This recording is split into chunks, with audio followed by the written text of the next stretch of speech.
Options trading adds a whole new mad dimension to trading stocks, and dare I even say, to investing stocks. There's a lot of lingo to demystify and a lot of get-rich-quick schemes to debunk, so let's get right to it.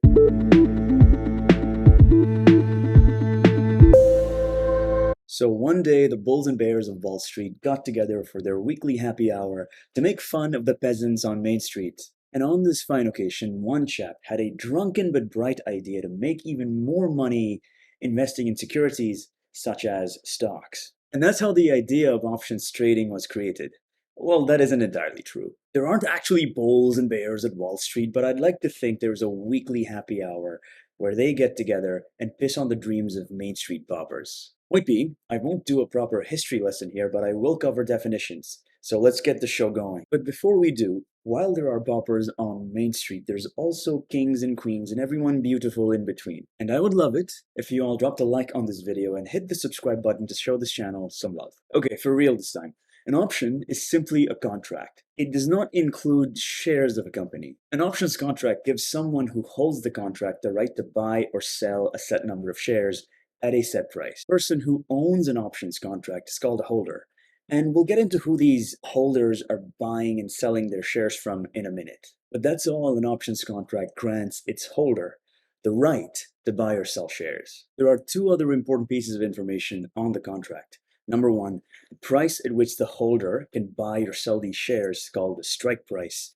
And number two, the date by which the holder has to make the decision to buy or sell these shares called the expiry date. But again, the contract gives the holder the right and no obligation. You can buy an options contract, hold it to expiry, and never exercise the option. When you use your right to buy or sell the shares at the strike price, as per the contract, you are exercising your right to the option. So what's the catch? Why aren't these holders trading their options contracts around like Pokemon cards if there's no obligation to exercise the contract? That's because these contracts themselves cost money to buy.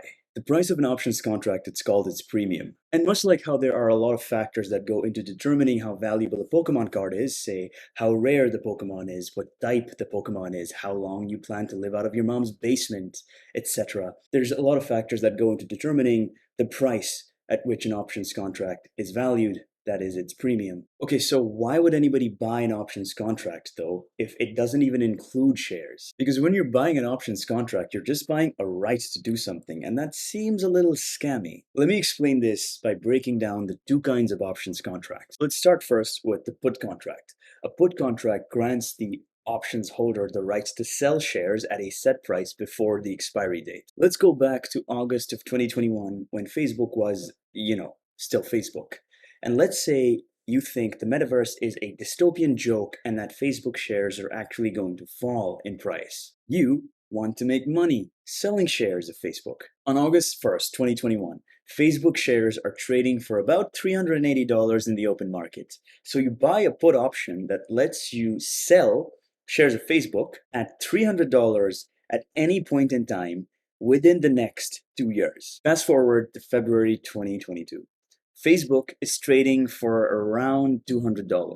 Your contract is not expired yet, so if you wanted to exercise the contract, the writer of the option would have to buy 100 shares from you at $300. They would have to pay you $300 for those 100 shares, even though Facebook was trading for about $200 in the open market. 100 shares because a contract is usually comprised of a right to buy or sell 100 shares. You could essentially buy 100 shares of Facebook at $200 from the open market and sell them to the options contract writer at $300 per share and make essentially a $10,000 profit. But obviously you would need to be able to buy those $20,000 worth of meta shares from the open market in the first place. And let's be real, unless you just sold your left kidney, you probably don't have that kind of money just lying around to spend. But an options contract, if you remember, gives you the right, not the obligation.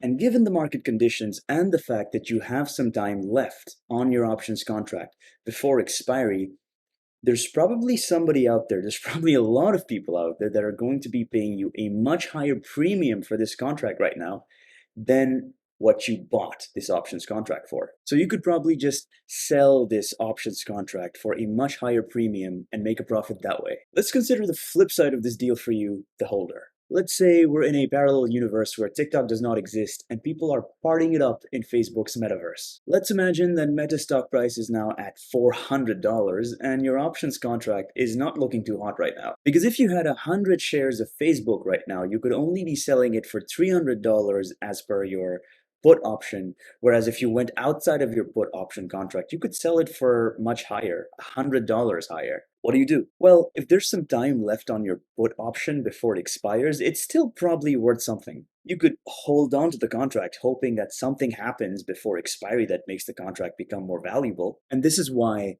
the time till expiry affects the price or the premium of the contract itself.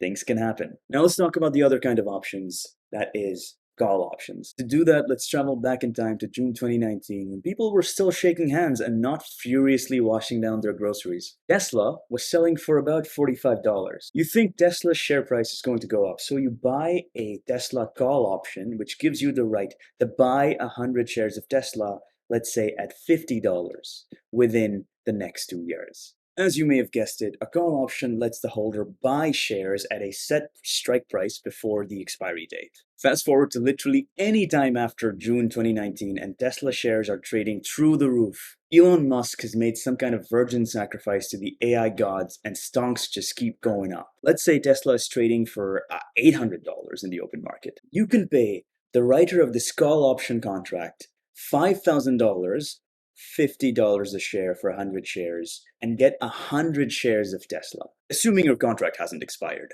If you exercised your call option in this way, you would be getting $80,000 worth of Tesla shares for a mere $5,000.